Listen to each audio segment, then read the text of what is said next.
Verguldan oldingi bo'lagimiz ijobiy nutqim beryapti bizaga.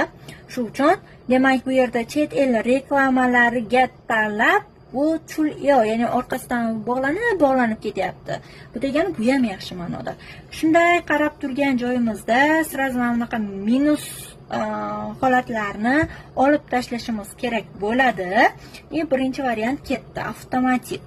Endi ikkinchi variantni ko'radigan bo'lsak, mashhurlikka erishishi uchun, bu уже mashhurlikka erishib bo'lgani uchun ketdi. Keyingisi mashhurligini farqi yo'q deyapti. Mashhurlikka erishgani uchun qarang, mashhurligi portlab ketdi. Demak, javob 4 bo'lib kelishi kerak bo'ladi.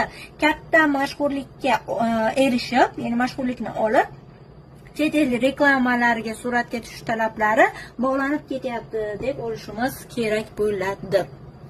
Osona.